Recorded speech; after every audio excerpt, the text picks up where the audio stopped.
Vijay Nirvishesh Shunyadi Paschatya Desha Tarine Jai Shri Krishna Chaitanya Prabhu Nityananda Shri Advaita Gadadhar Shivasti Gaur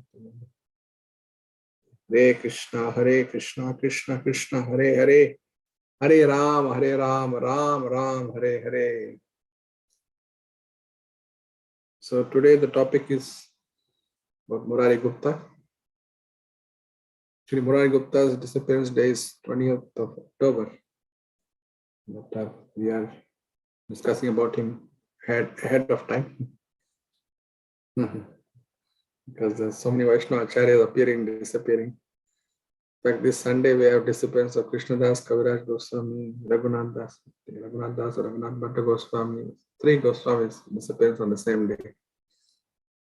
Such great associates of the Lord. These are all very wonderful associates of the Lord. When we chant the Panchatattva mantra, Shri Krishna Chaitanya Prabhu Nityananda Shri Advaita Gadadhar Srivas Adi Gaura Bhakta Vrinda. The Gaura Bhakta Vrinda is a very big family.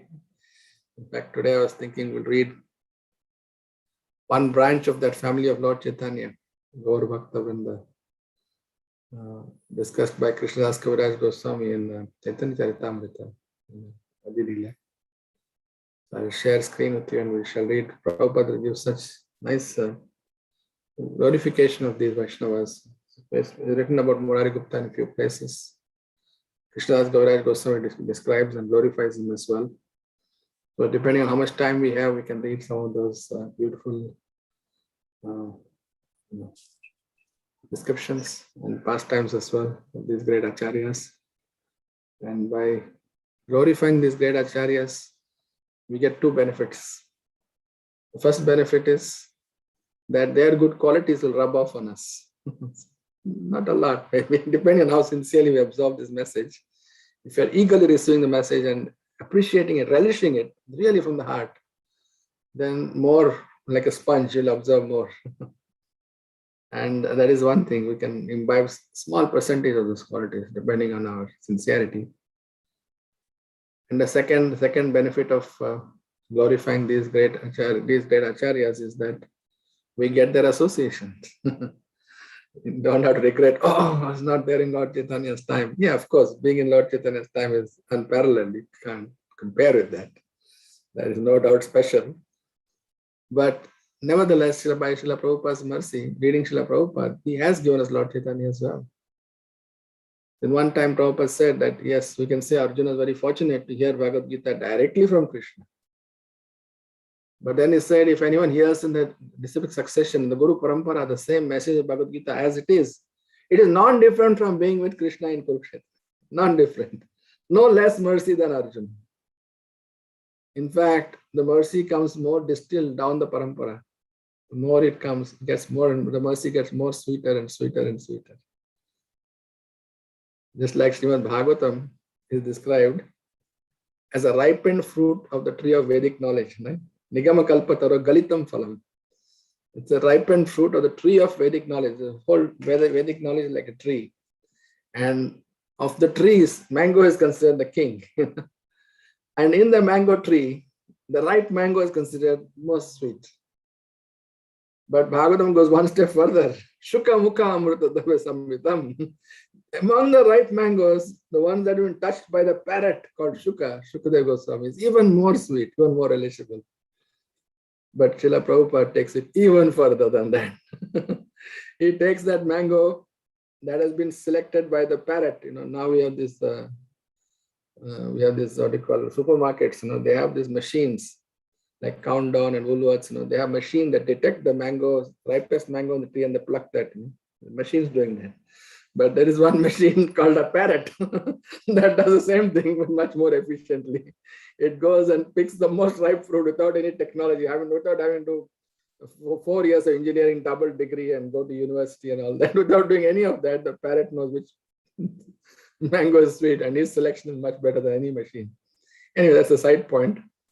So the parrot that has touched the mango, among the ripe mango, that is the ripest. But Srila Prabhupada, he takes it one step further. He takes the mango, takes out the skin, removes the seed from the mango, and then gives us that liquid juice, the nectar of the mango, ripest mango. So you don't even have to take out the skin.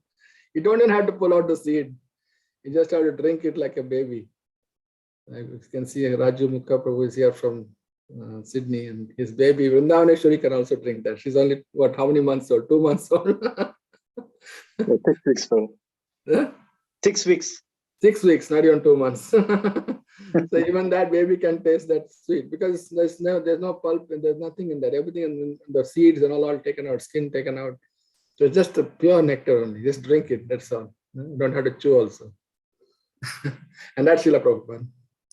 So that's what we're going to read today from Chaitanya Charitamrita. It's not just reading a book. The more we can get into the bhav of reading. When you read Srila Prabhupada's books, I learned this from His Holiness Devamata Maharaj. He said when you read Srila Prabhupada's books, all our senses can be activated. One is the sense of the sight, we're seeing, we're reading the literature. Another ear, we're hearing in the association of devotees. And the other is the bhav, the mood, the actual leela, the pastime that's actually happening there. We can visualize that because visually meditating on the leela is as good as being in the leela. It's an absolute world. In the spiritual world, is absolute world. Like the Brahmana who offered sweet rice to the Lord in his mind and touched to see if it was hot enough or not. When he touched with his finger in his meditation, his finger really got burnt. And Lord Narayan in Vaikuntha is smiling. Lakshmi says, why are you smiling, my Lord? He says, yes, that Brahman's time has come. He's going to come back to Godhead now. He's ready to come back home. This meditation has become so perfect that simply by meditating on the sweet rice, his hand actually got burned. So he is non-different. Meditating on the pastime and being in the pastime is non-different. So with that little background, we'll start reading. And let's try to visualize where we are and in Lord Chaitanya's Leela, in our meditation, and get the feelings of the devotees there, and what they're experiencing. And of course, we can't imitate them artificially, but we can at least meditate on what they're experiencing, what they're describing to us. So what they have actually done, Krishnadas Kaviraj Goswami, that ecstatic mood that he experienced in the association of Lord Chaitanya and his associates, he has conveyed that through Chaitanya Charitamrita. That has been conveyed. So if we can imbibe that, it becomes very relishable, especially in the association of such wonderful Auckland devotees, and a few Sydney and a few Indian from India, Swatantra Mataji from India, dialed in from India. I'm sure it will be sort of relishable. So let's chant the invocation prayer. If you can unmute and chant, it will be really nice because we like to hear each other's voices and encourage each other in the lockdown. You can unlock the lockdown by unmuting. Jaya Jaya Sri Chaitanya Jaya Nityananda.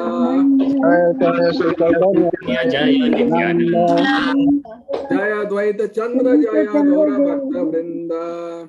Jaya Jaya Jaya Sri Chaitanya Jaya Nityananda. Jaya Advaita Chandra Jaya Gaura Bhakta Vrinda. Jaya Jaya Jaya Sri Chaitanya Jaya Nityananda.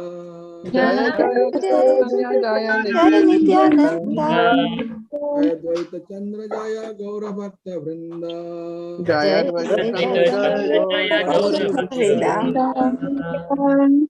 Wonderful. Thank you so much. So you all. You're right there. And if you can turn on a video, that will be a great favor. That will encourage us more. But that's up to you. So we are reading Chaitanya Charitamrita Adi Leela, chapter 10. This chapter 10 is describing the branches of the tree of Lord Chaitanya. We're discussing Gaura Bhakta Vrinda. So who are the Gaura Bhakta Vrinda? Today, because we're discussing Murari Gupta, I chose this verse because this verse is talking specifically of Murari Gupta. So we'll recite this verse. Shri Murari Gupta Shakha Premera Bhandara. Shri Murari Gupta Shaka Premera Bhandara. Prabhura Hridaya Drave Shuni Dainya Yanra. Prabhu Hridaya Drave Shuni Dainya Yanra. No problem. Prabhupada ki jai. Murari Gupta, the 21st branch of the tree of Sri Chaitanya Mahaprabhu was a storehouse of love of Godhead. His great humility and meekness melted the heart of Lord Chaitanya. Read so Murari Gupta is the 21st branch. Now Srila Prabhupada gives the nectar about Murari Gupta. Very beautiful description. Sri Murari Gupta wrote a book called Sri Chaitanya Charita.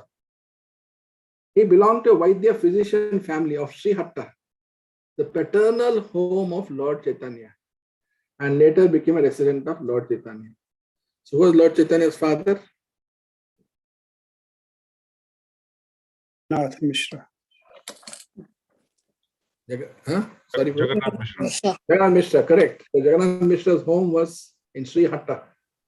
I believe that's in Bangladesh now. I heard that this is in Bangladesh. He was among the elders of Sri Chaitanya Mahaprabhu. So Lord Chaitanya exhibited his Varaha form in the house of Murari Gupta as described in Chaitanya Bhagavat Madhya Kanda 3rd chapter. When Sri Chaitanya Mahaprabhu exhibited his Mahaprakash form, he appeared before Murari Gupta as Lord Ramachandra. When Sri Chaitanya Mahaprabhu and Nityananda were sitting together in the house of Srivas Thakur, Murari Gupta first offered his respects to Lord Chaitanya, then to Sri Nityananda Prabhu. Nityananda, however, is older than Lord Chaitanya, and therefore Lord Chaitanya remarked that Murari Gupta had violated social etiquette, for he should have first shown respect to Nityananda Prabhu and then to him. In this way, by the grace of Sri Chaitanya Mahaprabhu, Murari Gupta was informed about the position of Nityananda Prabhu. And the next day, he offered obeisance first to Lord Nityananda and then to Lord Chaitanya. Sri Chaitanya Mahaprabhu gave chewed pan or betel nut to Murari Gupta. Once Shivanand Sen offered Lord Chaitanya that had been cooked with excessive ghee. And next day, the Lord became sick and went to Murari Gupta for treatment. Lord Chaitanya accepted some water from the water pot of Murari Gupta, and thus he was cured. The natural remedy for indigestion is to drink a little water. Shocking to all the doctors and the pharmacists. You don't need medicine, you just drink water. And since Murari Gupta is a physician, he gave the Lord some drinking water and cured him. When Chaitanya Mahaprabhu appeared in the house of Srivas Thakur, in his Chaturbhuja Murti, Murari Gupta became his carrier in the form of Garuda. And this pastime ecstasy, the Lord then got up on his back. It was the desire of Murari Gupta to leave his body before the participants of Chaitanya Mahaprabhu. But the Lord forbade him to do so. This is described in Chaitanya Bhagavat Madhya Khanda, chapter 20. When Sri Chaitanya Mahaprabhu one day appeared in ecstasy as Varahamurti, Murari Gupta offered him prayers. He was a great devotee of Lord Ramchandra, and his staunch devotion is vividly described in the Chaitanya Charitamrita Madhya Lila 15th chapter, 137 to 157. Oh, because he was Hanuman. Yes, Hanuman, correct. Thank you, Baba Janataji. So you can see Prabhupada.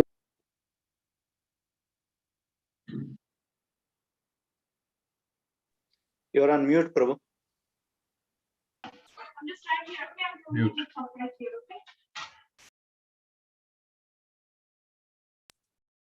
So every line in this purport, is actually one pastime. Prabhupada summarized these pastimes. Each one of these lines you can see. So I would like to request from devotees, you all are learned devotees, so knowledgeable. It would be good if you can describe any one of these pastimes in a little bit more detail. Mahaprakash form. When Lord Chaitanya exhibited in Mahaprakash form, anyone knows what happened that time? Would like to describe some of that, please? In the house of Srivas Thakur, there was a Mahaprakash Lila. It lasted for 21 hours. Described. Anyone like to describe that, please? Prabhuji, that time Chaitanya Mahaprabhu showed his all the forms to all the devotees, the form the devotees were worshipping. Yes. Yeah. So he invited them, when called for all the devotees who were not present there, Yes. and showed form of his Right. worshipable deity. Correct. Very good. Very nice. Specifically showed to Murari Gupta that he is actually Hanuman. Murari Gupta is Hanuman and Lord Chaitanya was Ramachandra. And he displayed the whole Ram Darbar. Sita, Ram, Lakshmana, all were there. The whole Ram Darbar was there. So that is how it displayed to Lord Chaitanya, to Murari Gupta. And he also told Srivas Thakur, remember that day when the Mohammedan soldiers are coming to attack your house, and you got warned in the middle of the night, you got a warning that the Muslims are coming to attack you and they will defile your family, women will be attacked, and you'll be looted and might be killed. Run from here. So it was 1 a.m. in the morning, and you left the house running away. And you came to the ghat, because they're coming on horses. The only way you can escape is by going on the boat, because horses can't travel in the Ganga. That's the only escape. So you'll at 1 a.m. searching for a boat. Which boatman will come at 1 o'clock. But through the mist and fog, it was a cold winter night. There was one boatman that came and asked you to jump on the boat and took you across the Ganga safely, and your whole family. Do you know who that was? That was me. Lord Chaitanya said, that was me, I came. So like that, he showed Haridas Thakur. Remember, you're beaten in 22 marketplaces by those Muslim soldiers. Remember that? Yes, Haridas Thakur said, yes, my Lord. And did you feel any pain? He said, no. Why? Because I took all the beating. Look at my back. And Lord Chaitanya showed his back, full of blood. Because you're praying to me not to punish those executioners, those soldiers. So I could not kill them. I wanted to take my Sudarshan and kill them on the spot. But you are praying for them that they should not be killed. But I can't let you take the beating. So I had no alternative. I took the beating. So my back was lashed in 22 marketplace, not you. I covered you. Then Haridas Thakur, he fainted. Similarly, Murari Gupta, when he saw his form as Lord Ramchandra, he also fainted. So one by one, he showed the devotees Lord Chaitanya showed his form. That's the Mahaprakash Leela that's described here. Yeah. And then there is the Leela of Lord Chaitanya explaining the position of Lord Nityananda. This is also very esoteric, because Lord Nityananda is actually Lord Balaram. Lord Balaram is the original spiritual master. And Lord Nityananda is older than Lord Chaitanya also. So both consideration. First, we have to Guru Govind dono khade kaake lage pai. Isn't that a saying? Both are standing in front of you. Who do you respect first? First, you have to offer respect to your Guru Maharaj, to our Guru Maharaj. And then after Guru Maharaj, then we go to the Lord. We can't jump across, we can't jump over. So you have to go through a spiritual master. In ISKCON, in our case, we've offered obeisance to a spiritual master, and then to Srila Prabhupada, and then we go Nitya, and then like the Radha Giridhari, then Jagannath Balasodhara, in that order. So this is the proper way. So Lord Chaitanya is teaching us how, and then Lord Chaitanya gave betel nut, the chewed pan, the remnants of his remnants he gave to Murari Gupta. And Murari Gupta became mad with ecstasy. And then when Lord Chaitanya heard the pastime of Varahadev, he rushed into the house of Murari Gupta. And the altar, there was a water pot, like Kalash. He took the form of boar, Varahadev, and he lifted the Mother Earth. Like a water pot on his tusk, he lifted the whole thing, and he did the whole Varaha Leela, Varahavatar Leela. He performed, Lord Chaitanya performed that in home of Murari Gupta. And then he was offered this ghee. So then Murari Gupta actually, one time he was offering to Lord Chaitanya. He was offering hot rice and ghee. His wife had made hot rice and ghee. So he kept on feeding him. Said, eat more, eat more. And wife was not able to see Lord Chaitanya. So she was saying, what is the husband doing? He's offering to somebody to eat more, and he's actually throwing it on the ground. And then he's offering, eat more. And she's serving more. He's telling her, serve more. Plate is empty, give more. Yes. She couldn't see anybody. She was just offering to somebody in the air, not knowing who it was, and then throwing it on the ground. And doing that, more. Next day, early morning, Lord Chaitanya turns up in the house of Murari Gupta.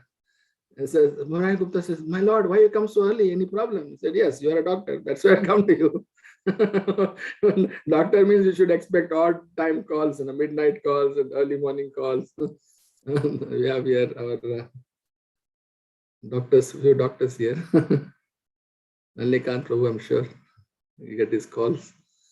But in New Zealand is more structured. In India, people just rock up to the doctor. They don't have any etiquettes of timing. And he said, hey, I've come to you. Then Lord Chaitanya said, why have you come to my house so early in the morning? Then Lord Chaitanya is saying, you should know better because I'm sick. Who comes to doctor? Because only those are sick people. You should know I'm sick. And because you're a doctor, you should know why I'm sick. And especially you should know because you made me sick. You are the one who made me sick. You fed me so much rice and ghee yesterday. I got indigestion. That's when Murari Gupta offered him a little water from his cupboard. And that cured the indigestion. Said if you drink water, especially if I think that's a copper pot. So there's some Ayurvedic treatment there. If you drink water stored in a copper pot, then that has a digestive effect. Now our friends in allopathy may strongly disagree with that. Our men say we don't know. We're not tested, not proven. But anyway, it's Ayurvedic treatment. So that is what that is referring to. He gave the Lord from drinking water and cured him. And here, Chaturbhuja Murti. So then he said, yeah, that was another pastime where Lord Chaitanya suddenly took on the mood of Lord Vishnu. And he said, Garuda, Garuda, I want to go somewhere. Garuda, come quickly. Where are you, Garuda?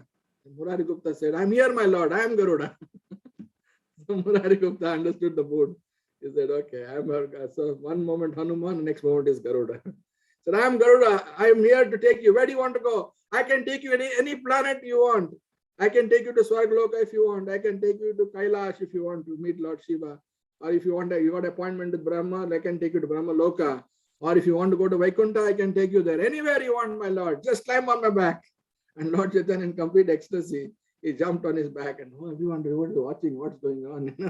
And they are playing, children play horse ride, right? On horseback, and they play Goda Gadi. They make the father the Goda and the children sit on the father's back, So that is quite common. So the Lord Chaitanya and Murari Gupta are playing that part. That is that pastime there. And then after that, here is the desire of Lord Murari Gupta to leave his body. This is another pastime where Murari Gupta was so much attached to Lord Chaitanya, He because he was a great Vaishnava, he's a Trikalagya. He knew past, present, future. After all, he's Hanuman, right? So he knows past, present, future. So he came to know that Lord Chaitanya will end his pastimes very soon. He thought, I cannot live without Lord Chaitanya. This will be unbearable for me. Worse than death. So better I die. So that day, secretly, unknown to anyone, Murari Gupta went and obtained a very sharp knife, very, very sharp knife. And this knife was, normally this knife they use for cutting, those curved ones, to cut the coconuts, and for cutting the top of the coconuts and then taking out the eyes of the coconut. And you drink dab in Mayapur, you drink dab, green coconut, they give you that, and they put a straw and you drink. Or you drink, the Indians, they drink without straw anyway. You don't need straw. Just drink straight from the coconut. So that this knife he got and hid it very carefully. He thought in the night when everyone is sleeping, I'll just slit my throat and kill myself. End his life. Hid in the house. And he was pretending as if nothing had happened. He was going around. And suddenly, minutes later, what happens? Who comes into the house? Lord Chaitanya. Said, Murari, Murari. He said, Murari Gupta said, why have you come to my house? Now, what do you want? Said, yes, Murari, I want that knife. He said, what knife? No, who told you all this? Who told you all this about knife? I have no knife. If you want to talk to my wife, she must be in the kitchen. But no knife. I don't. No, Murari, I want that knife.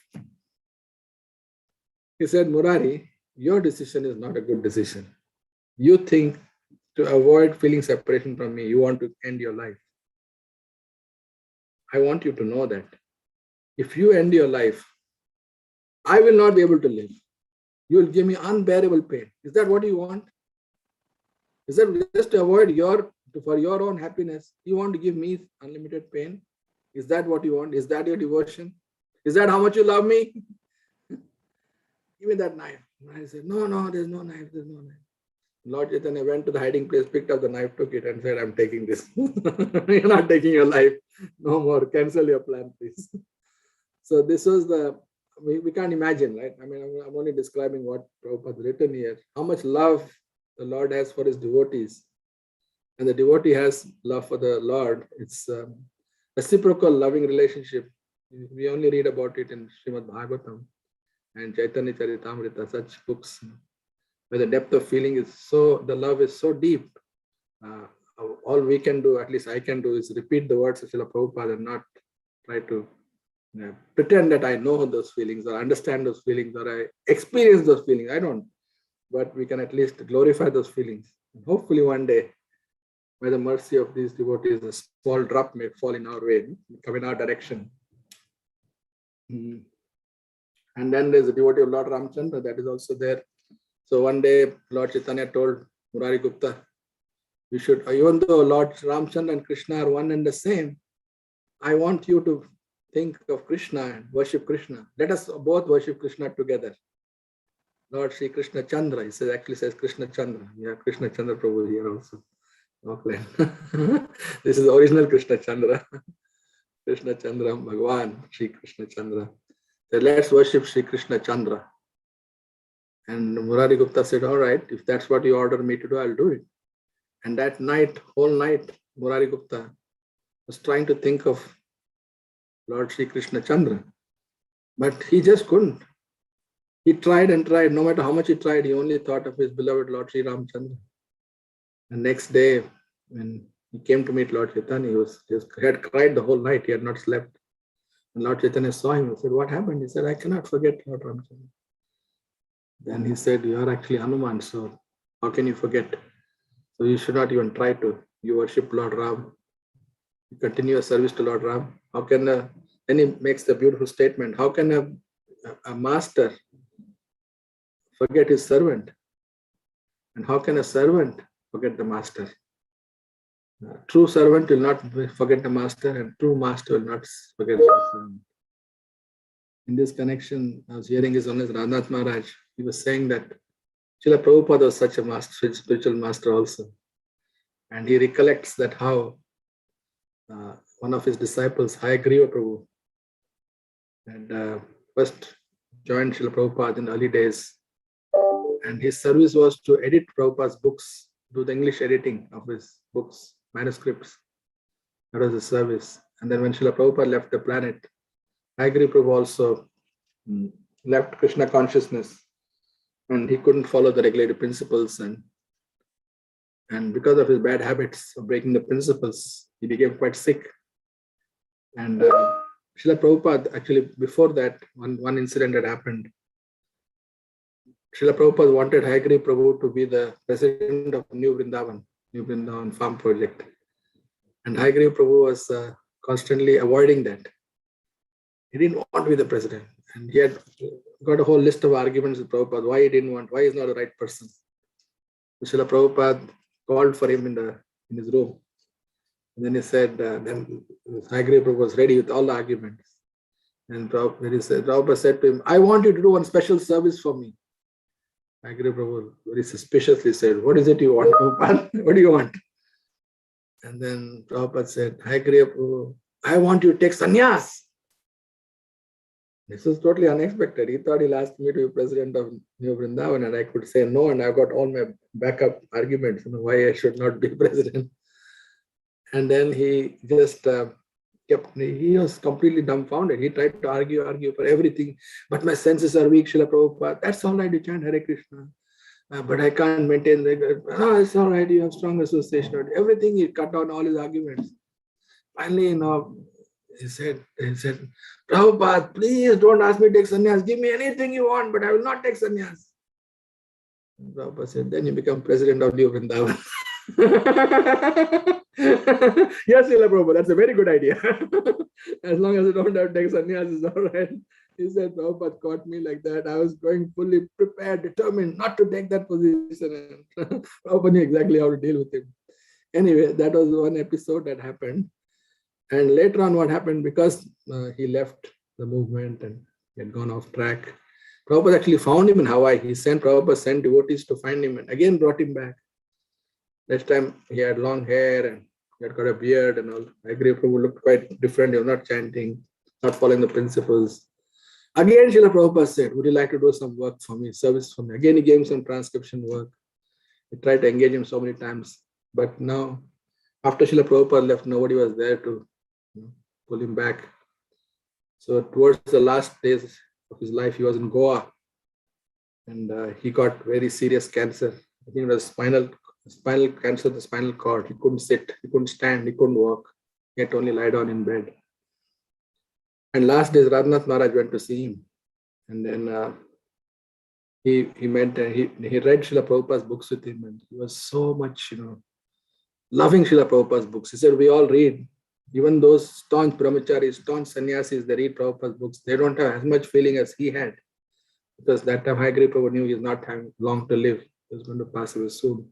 With great intensity and eagerness, he was reading Prabhupada's books with great sincerity and relishing it when he read it out to him. And one day Radhanath Maharaj went into his sick room and he had brought a sannyas danda. As soon as he brought the sannyas danda and gave it to Hayagriva Prabhu looked at the danda and said, Srila Prabhupada, you have come back. Srila Prabhupada, you have come back. You asked me to take sannyas, but I didn't do that in 1969. But now, today you have come to give me sannyas now. And he embraced the danda as if it was Srila Prabhupada himself. He could see Prabhupada in the danda. And he embraced him.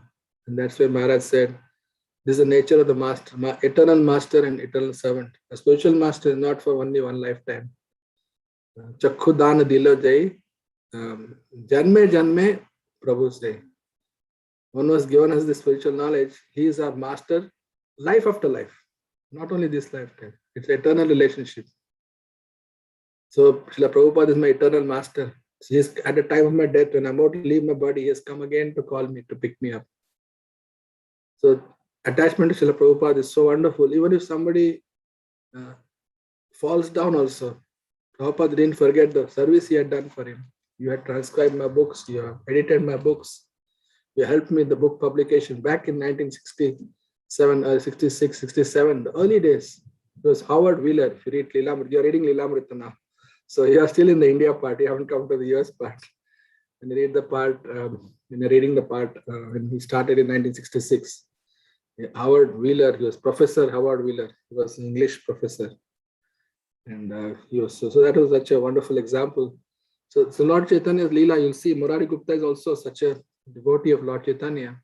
And Lord Chaitanya is such a wonderful master that he never abandons his devotees or the desire of the devotees. Whatever spiritual desires they have, he always fulfills. So I thought we'll just, we have a little bit more time, okay. We'll just read a little bit more from Madhya Leela, Prabhupada referring here. He described his devotion. This describes Murari Gupta's devotion. So I just pulled up here these verses from this 15th chapter. This 15th chapter of Madhya Leela is after the Rath Yatra. It describes how Lord Chaitanya took prasadam in the home of Sarava Bhattacharya. And the devotees from Bengal, especially from Navadvip, would come every year to Puri to attend Rath Yatra festival of Lord Jagannath and see Lord Chaitanya Mahaprabhu at the same time. And of course, have Jagannath Darshan as well and meet all the devotees. So they would do they would travel for a few months actually, because it is by walking only, no car, no cycle, no motor car, nothing, no aeroplane, no train. They were walking all the way from Bengal to Puri. It's a long, long journey. And they would all come together traveling. And Shivananda Sen was the Yatra leader. He would make arrangement for accommodation, for prasadam, everything. And you know the pastime, how they got it. A dog was following them as well. They had a special dog in their Yatra. But anyway, this is the time just before. So this chapter is about that one. And in that is described. Yeah, so 147 starts here. So this is the part I described about how asking to worship Lord Krishna. Yeah.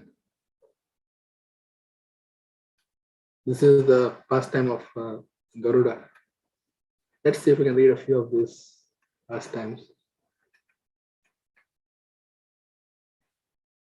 I'll request your devotees to take turns to read these verses. It will be nice. Maybe we can read this page. Any volunteers? I'll do text 142. Yes, Prabhu. I then requested Murari Gupta worship Krishna and take shelter of him. But for his service, nothing appeals to the mind. 143. In this way, he heard from me again and again. By my influence, his mind was a little converted. Murari Gupta then replied, I am your servant and your order carrier. I have no independent existence. After this, Murari Gupta went home and spent the whole night thinking how he would have to give up the association of Raghunath, Lord Ramachandra. Thus, he was overwhelmed. Should I continue, Prabhu? Yes, these two verses, Prabhu. Yeah. Murari Gupta then began to pray at the lotus feet of Lord Ramachandra. He prayed that death would come that night because it was not possible for him to give up the service of the lotus feet of Raghunath. Thus, Murari Gupta cried the entire night. There was no rest for his mind. Therefore, he could not sleep but stayed awake the entire night. In the morning, Murari Gupta came to me. Catching hold of my feet and crying, he submitted appeal. Murari Gupta said, I have sold my head unto the lotus feet of Raghunath. I cannot withdraw my head, for that would give me too much pain. It is not possible for me to give up the service of Raghunath's lotus feet. At the same time, if I do not do so, I shall break your order. What can I do? In this way, Murari Gupta appealed to me, saying, you are all merciful, so kindly grant me this mercy. Let me die before you so that all my doubt will be finished. Hearing this, I became very happy. Then I raised Murari Gupta and embraced him. I said to him, all glories to you, Murari Gupta. Your method of worship is very firmly fixed, so much so that even upon my request, your mind did not turn. The Savita must have love and affection for the lotus feet of the Lord exactly like this. Even if the Lord wants separation, a devotee cannot abandon the shelter of his lotus feet. Just to test your firm faith in your Lord, I requested you again and again to change your worship from Lord Ramachandra to Krishna. In this way, I congratulated Murari Gupta, saying, indeed, you are the incarnation of Hanuman. Consequently, you are the eternal servant of Lord Ramachandra. Why should you give up the worship of Lord Ramachandra and his lotus feet? Sri Chaitanya Mahaprabhu continued, I accepted this Murari Gupta as my life and soul. When I hear of his humility, it perturbs my very life. Thank you, bro. Lord Thank you. Chaitanya. Thank you, bro. Now it goes to Okay. Vasudeva Datta. That's the next person he shows mercy to Vasudeva Datta. Thank you, Nandvar, for reading that so nicely. Yeah, so this was the pastime we just described earlier about Murari Gupta being Hanuman and how Lord Chaitanya showed his form as Lord Ramachandra. And how we appreciated, he actually tested Murari Gupta to make sure that his genuine bhakti for Lord Ram was unshakable. And the Lord appreciated that. There is one more set of pastimes of Lord Chaitanya in his youth. And that's on the next page. This is the pastimes of Lord Chaitanya. Let's read a few of these verses. How he showed his form. It's pretty amazing form he showed. Lord Chaitanya showed to different personalities.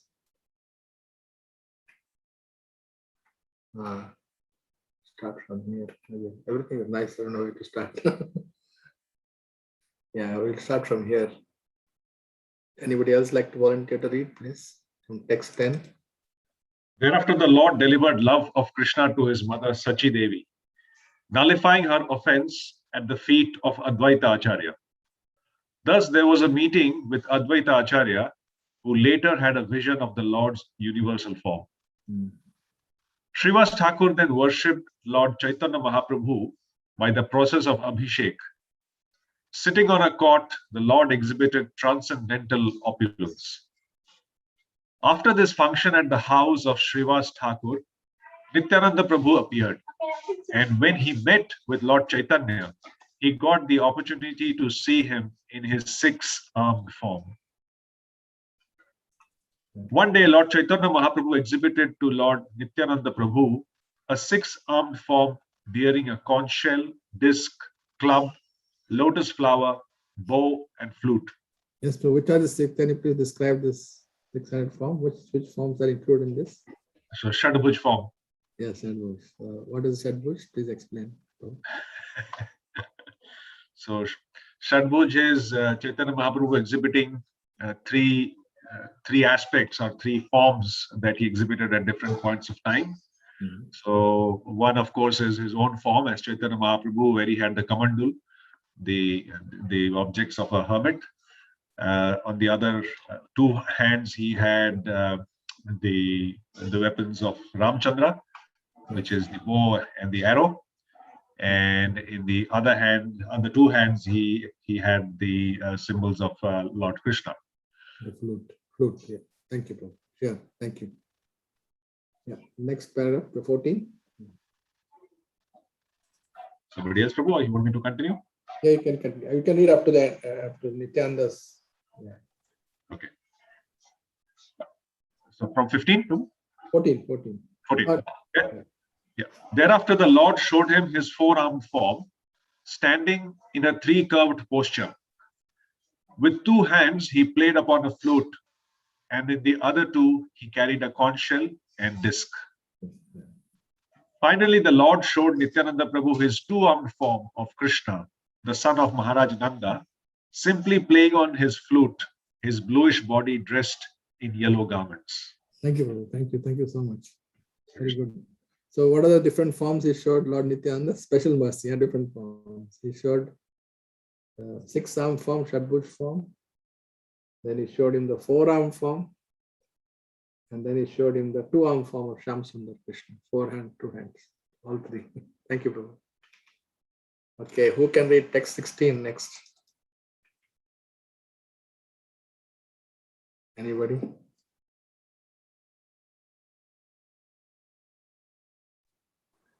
Nityananda Prabhuji. Oh, sorry. No, Yeah. yes, please, please. Bhagavati Mataji, please. Okay. Thank you, Prabhu. Nityananda Prabhu then arranged to offer Vyasa Puja or worship of the spiritual master to Lord Sri Gaurasundara. But Lord Chaitanya carried the plow-like weapon called Musala in the ecstasy of being Nityananda Prabhu. Thereafter, Mother Sachidevi saw the brothers Krishna and Balarama in their manifestation of Lord Chaitanya and Nityananda. Then the Lord delivered the two brothers, Jagai and Madai. After this incident, the Lord remained in an ecstatic position for 21 hours, and all the devotees saw his specific pastimes. One day, Sri Chaitanya Mahaprabhu felt the ecstasy of the bow incarnation and got up on the shoulders of Murari Gupta. Thus, they both danced in Murari Gupta's courtyard. After this incident, the Lord ate raw rice given by Shuklambara Brahmachari and explained very elaborately the import of the Harer Nama shloka mentioned in the Brihan Naradiya Purana. Okay, thank you, Mataji. That's good. Hare Krishna. Thank you so much. Yeah, there are more verses. It's we can't talk of Murari Gupta without talking about Lord Chaitanya or Lord Nityananda. They're inseparable. So instead of one Leela merges into the other. So it's nectar everywhere. Just want to finish with one pastime very quickly. When Lord Chaitanya was young as a youth, this chapter is on 17th chapter Adi Leela, describing Lord Chaitanya's youthful pastimes. One of these pastimes, Murari Gupta was a physician, was a doctor, right? Ayurvedic doctor. He had his students also.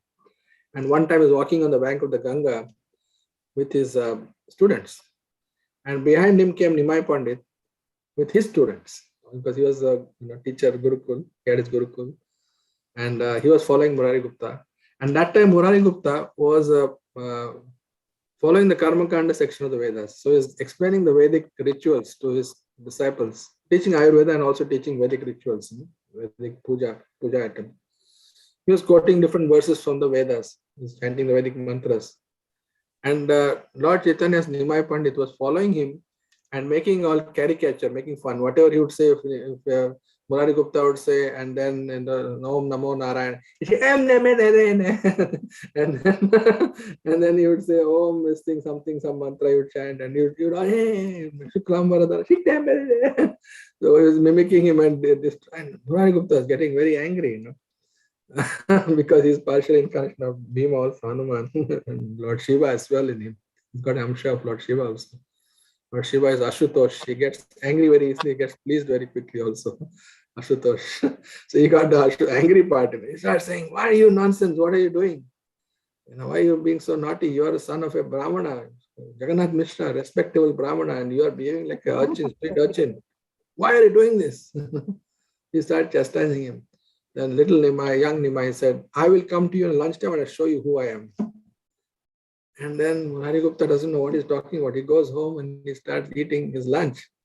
And that time Nimai suddenly enters. So remember I told you I'm going to come to lunchtime? I'll come here now. And what he did, the most abominable thing Nimai did, he went and passed water in the thali of Murari Gupta. Murari Gupta saying, what are you doing? This is prasadam. How can you pass urine on prasadam? This is disgusting. You have not been taught any manners. You don't know any etiquettes. You are become such an urchin. You become a street loafer. This, that, is all Hazar Gali, all transcendental. We should not think that they have become very low class people suddenly.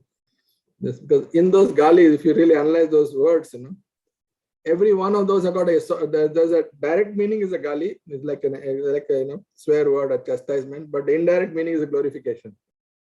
When he says you're a street urchin, that means you don't belong to any jati or home, or you're the Lord, you're beyond all this.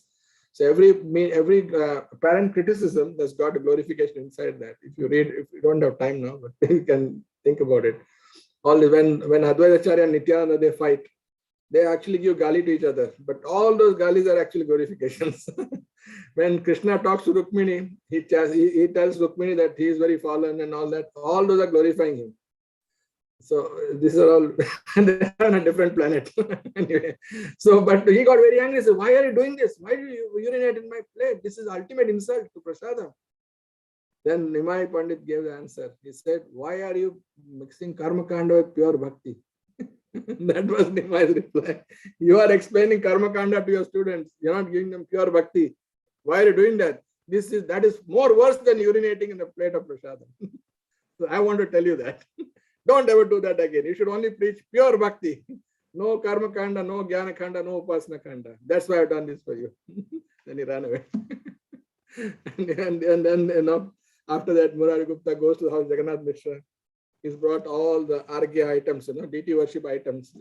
Jagannath Mishra said, why you brought all this puja paraphernalia? He said, I brought this to worship your son. So what do you mean my son? He's a kid. He's going to school. He doesn't know anything. He is the Supreme Lord Narayan, don't you know? Then that time Nimai starts shouting, starts making loud noise. So Murari could not talk and tell Jagannath Mishra that your son is actually Lord Narayan. He didn't let him say that. He was making such a big hangama.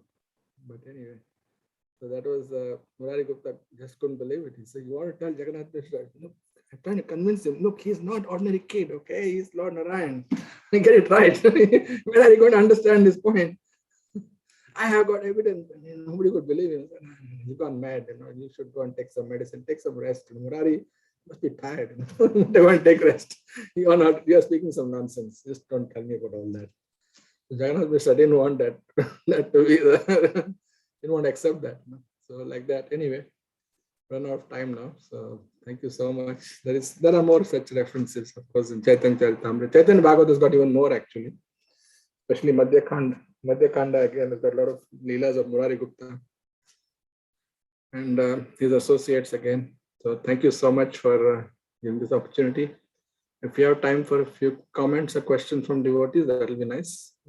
I'll hand over to Nandaraj Prabhu. So over to you. Thank you very much. Thank you, Prabhuji. There's still time for some comments or questions or clarification. Devotees, please feel free to use this opportunity. Thank you.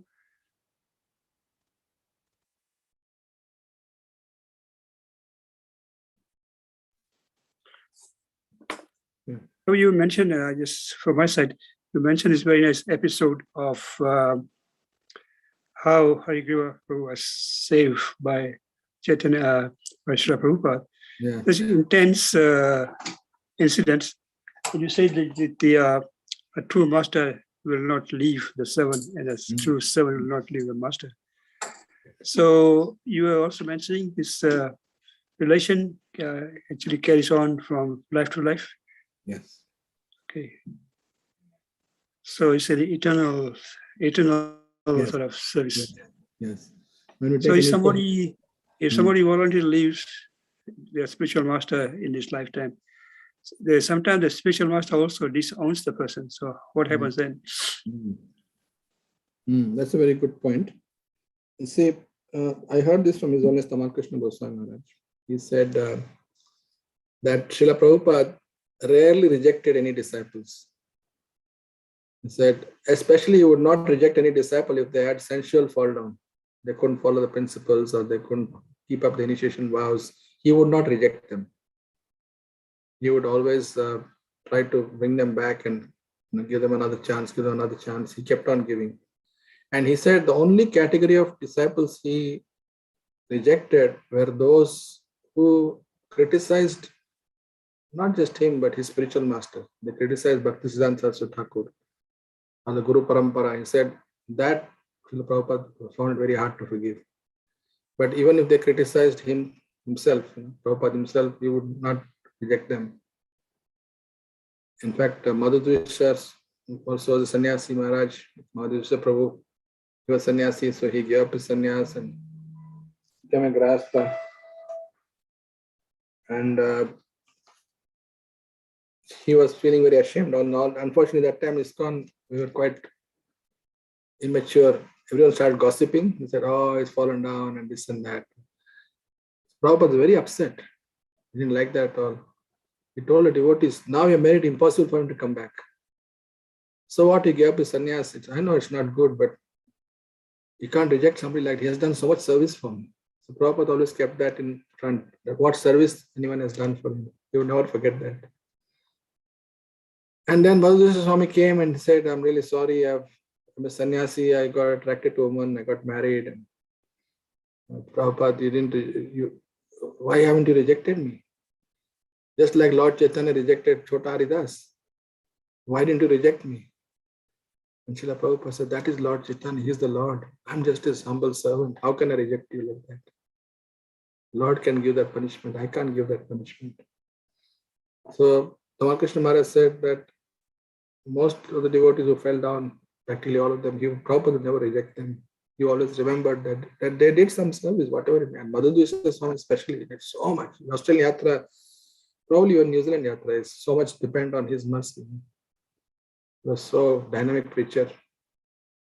So we're all very indebted. The Prabhupada's mood was like that, trying to remember the service they have done. And rarely rejected them. And that's why in Vrindavan, this is a heard from Jayapatak Maharaj.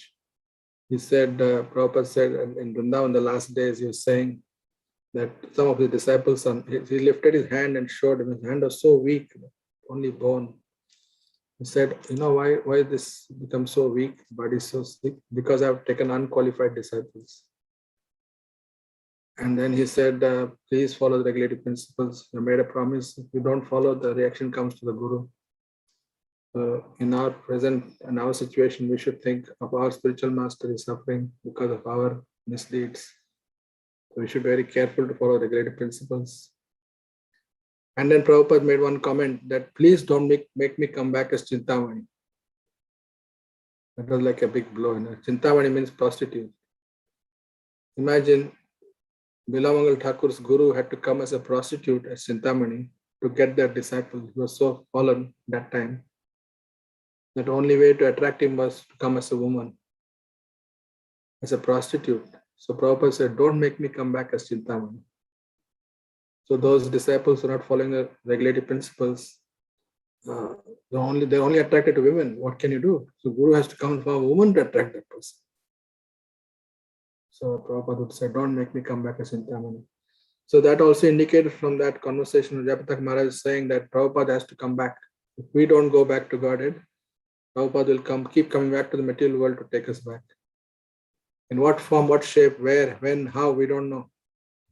Whether he'll come himself or he'll send his disciples or he will make some arrangement, we don't know all that. It's beyond our understanding. But it's an anxiety for spiritual master. Once a devotee takes initiation, it's like a contract. The disciple promised to chant 16 rounds every day and follow the 4 principles. And Guru also promises, I'll take you back to Godhead. I'll take you back to Godhead. So that's why Guru does not reject the disciples so easily. Even if the disciples, sometimes they're gone to Gaudiya Math and got reinitiated by some other Maharaj outside of ISKCON. People have done that as well. And they left Prabhupada. Prabhupada's own disciples, some of them have done that. Which is really sad, because getting reinitiated when the spiritual master has fallen down is a different case. When spiritual master falls down, it's a different situation. But if spiritual master is in good standing and reject that Guru, that's a great offense actually on the part of the disciple. So from the spiritual master's perspective, spiritual Guru does not reject, unless very rare cases where someone is very offensive. But Tamal Krishna Maharaj said, hardly Prabhupada did that. Very rarely. And these are some thoughts that come to mind, and there are also so many learned devotees here. We can all add Sri Krishna Prabhu and Nandikant Prabhu and Vandroj Prabhu. They're all very learned devotees. I'm not seeing all the faces, but I'm sure there are very learned devotees. If you like to add anything, please feel free.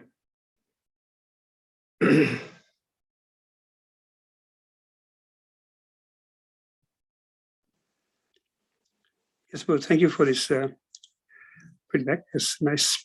Also remember spiritual master Tamal Krishna Maharaj telling us that Srila Prabhupada had one disciple in Mumbai, and he left the movement, but he was still in the garb of a brahmachari and collecting money on behalf of ISKCON. And it came to notice of devotees, and they told Prabhupada. And when Srila's devotee was brought in front of Srila Prabhupada, he said, "Oh no, I'll not do it." After a while, he started doing the same thing. And again, he was brought before Srila Prabhupada. He said he'll not do it. And then he went out and did the same thing. So Tamal Krishna Maharaj complained to Srila Prabhupada. I think he was actually the 3rd time. He said, "Why, Srila Prabhupada, this devotee is not following instruction." And he says he'll study reform, but he's not reforming. Why are you giving me so much opportunity? So Srila Prabhupada looked at Tamal Krishna Maharaj and said, "You do not know the mercy of Lord Nityananda." So such immense mercies. Even after 3rd attempt, Srila Prabhupada was willing to take the disciple back and trying to reform him. Only Lord Nityananda had this sort of mercy, so you can see such immense mercy. Yes. Very good, very good example. Thank you, Prabhu. Thank you. And you would have good answers. This is your humility. You ask question and you already know the answer, but it's good anyway to share. Thank you, Prabhu. Okay, anybody else got any comments, questions? We still have a few minutes. Okay, I'll request Krishna Prabhu to give a word of thanks. Hare Krishna, Prabhu. Please accept my humble obeisances. All glories to Srila Prabhupada. All glories to you. Once again, Prabhu, on behalf of ISKCON Oakland, thank you so much for taking your valuable time out and being with us. Thank you so much. Prabhu, before you go, I think Nitaipat Prabhu, he has got some photos that he would like to share. You're most welcome to stay to Nitaipat Prabhu. Do you want to please? Hare Krishna, Dandavat Pranam. Thank you. I've just got some photos relating to Srila Murari Gupta from our visit to Mayapur 2 years ago. So I'll just do a screen share if you don't mind. And Prabhuji, please feel free to share, and all the devotees can come forward and share their experiences and whatever they remember as we run through the slides, please.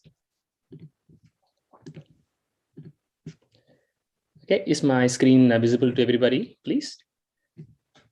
Yes, Prabhu. Okay. So this is the Shripat, or the residence of Sri Murari Gupta. And most of you who have visited may recollect it's very close to the Yoga Pit in Mayapur. So this is the entrance. Sri Thakur Murari Gupta Sripad. So this is, as we heard earlier from Prabhuji, this is where the Varaha incarnation pastime happened. And this is the altar on the inside. And you can see, if I zoom in, these are the Ram, Lakshman, Sita, and Hanuman deities of Srila Murari Gupta.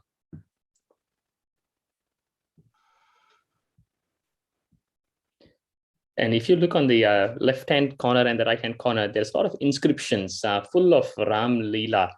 Is in a very beautiful embossed pictorial form. This is another close-up view of the deities.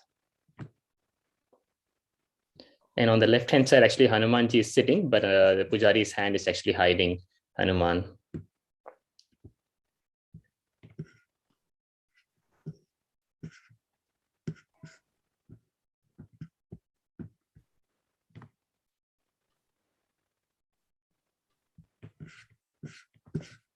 Here, I think we get a better view of the deities there. You can see Hanuman on the left. Very beautiful deities if anybody has had darshan in person.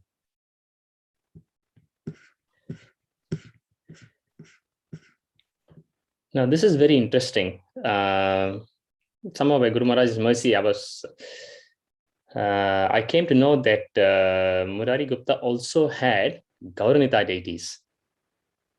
And these were those Gauranita deities. And I researched about this a bit more, and I found out that these are actually childhood forms of Gauranita, and they are actually situated in Vrindavan near the Loi Bazaar. And that got me thinking, because we don't have or hear any records of Srila Murari Gupta visiting Vrindavan. So I dug a bit deeper, and there was a very interesting pastime about this. If we can have just a couple of minutes, please, I can share that pastime. Sure, Prabhu. Yeah, well, go ahead. So this actually, in a place called Rayapur in Bengal, there were these deities of Sri Gauranitai that Srila Murari Gupta was worshipping. And after him, his descendants continued to take care of these deities in a very opulent form. But with course of time, what happened was in Raipur, there was a pandemic with malaria, and a lot of people left the place. And the whole place, these deities were worshipped in a temple. The whole place became deserted, turned into a jungle, and the deities became covered over time with dirt and debris, and no service was going on. After a while, it is said one of the Gopas spotted one of his cows dropping milk in that spot where this Gauranita deities were covered with dirt and debris. And after bringing attention towards this, some of the people got together, dug out, and they found these beautiful Gauranita deities, and they installed in a temple. And very soon, from Oriya, a nice devotee, a Babaji, came, and he continued the worship from that point on. And later on, what happened, there was a Brahmini called Chandra Sashi Mukherjee. She was about 20 years at that time. She had come to Rayapur, and her family apparently were very, very wealthy and were holding, they were actually landholders very next to this temple where these Gauranita deities were being worshipped. So while she actually came there to settle some land-related matters, and while she was staying there, because she was close to the temple, she regularly visited the temple and took darshan. And she suddenly, after a while, developed a desire somehow or the other to serve kheer, rice kheer, or as we say it in South India, paisam or payash, I think we call it in Bengali, to the deities. But then upon inquiring with the Babaji who was taking care of the deities, his name was Balram Das Babaji, who had come from Oriya. He told her that unless she's initiated, she cannot serve boga. She prepared boga. So immediately she agreed to take initiation, and Balram Das Babaji, gave an initiation, and then she was able to serve payash to the deities to her heart's content. Then the time came where she had to leave Rayapur and go back. So that night, Gauranitai came to a dream, and she could see that this little Gaura deity, who are actually childhood form, remember, Gaura was actually pulling her edge of a sari, they call it anchal. And he was telling her, if you leave, who will serve me payash? And she couldn't understand this. Some of the dream finished, and the next day morning, and she woke up and she found that piece of her sari was missing. And she immediately ran to the temple and once the deity's the darshan was visible, she could see that on Gaura's right hand was that little piece of sari that was cut off from her sari. And she realized what the whole thing was now, that the Lord wanted her service. So now immediately she gave up all her connections with all her wealth, family, everything, and she decided to become a full-fledged devotee serving Gauranitai, and she didn't want to leave the deities any further. So she continued to stay in the temple and assisted Balram Das Babaji in serving the deities. But over time, what happened was the people around, they started criticizing, because she's 20 years old and Balram Das Babaji is serving. So they started criticizing or talking ill things about their relation. And she was in great mental stress.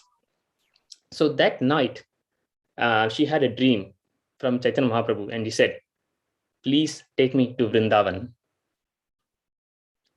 So immediately the following day, they made arrangements, and Balram Das Babaji and the Brahmini, they took these Gauranitai deities on their way to Vrindavan. And while they were in Vrindavan, as soon as they landed there, they came in touch with another devotee from Bengal. Her name was Bhakta Devi, or Bhakta Pischima, as she's called back then.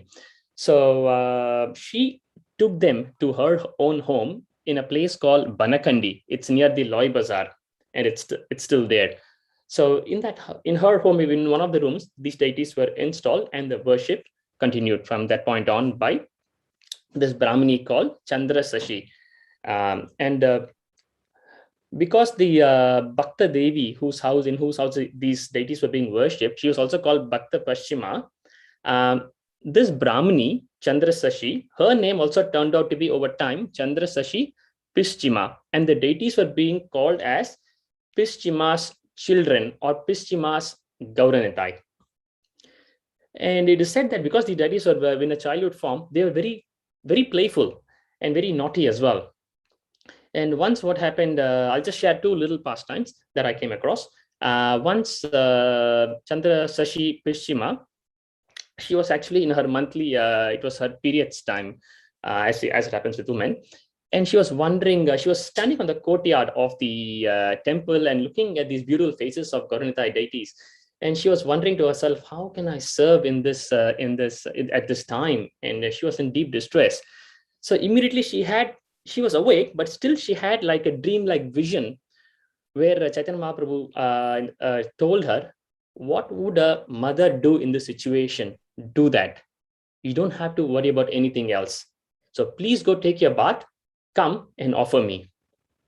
So she was immediately in the tremendous bliss, and she went and continued her service and offering boga even at that time.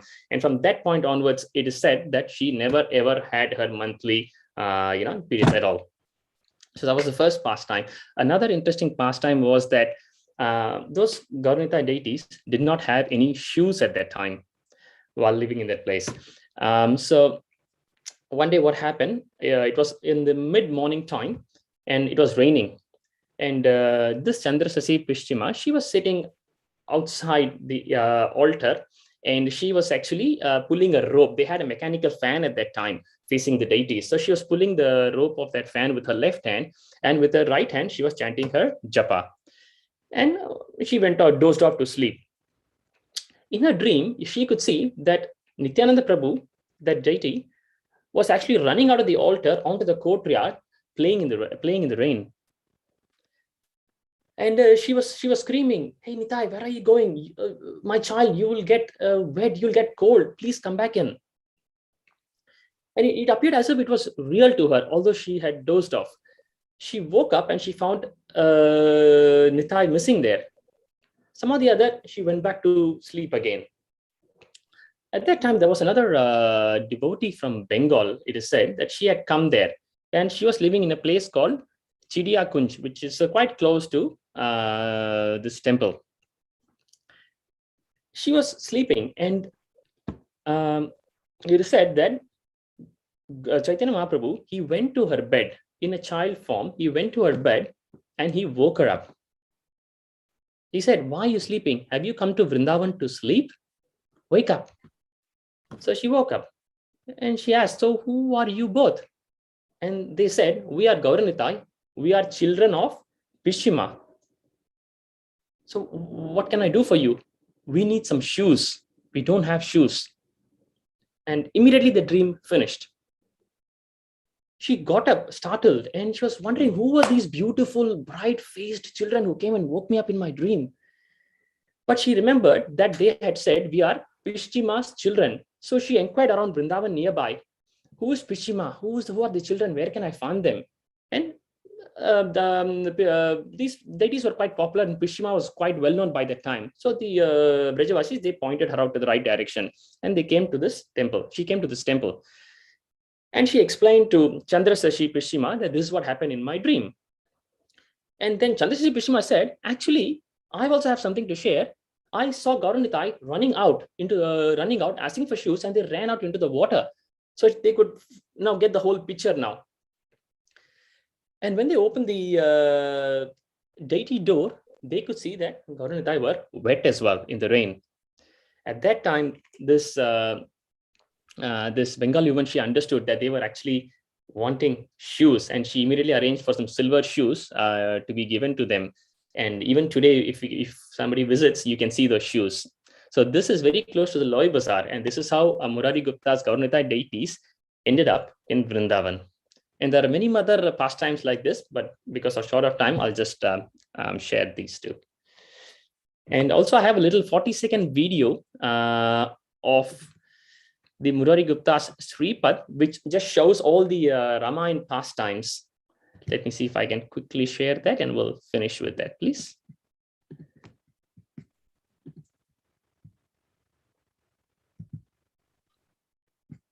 Okay, gosh, screen share.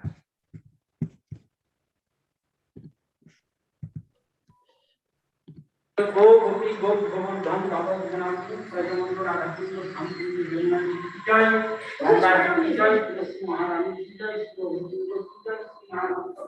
temple is sponsored from outside, one refrigerator, one inverter, all the fans.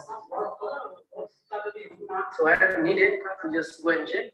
You just give. You don't give money. You just get the.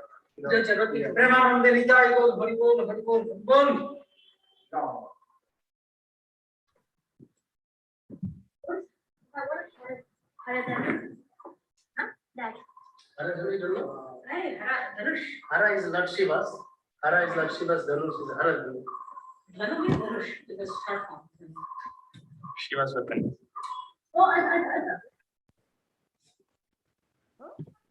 Hare Krishna. That's all I have to share, please. Thank you for giving me the opportunity. Thank you very much, Prabhu. Thank you, Prabhu. Very nice hearing all the wonderful pastimes. Thank you. Now we have a Singha prayer from Vishwa Mataji. Ji Prabhu ji.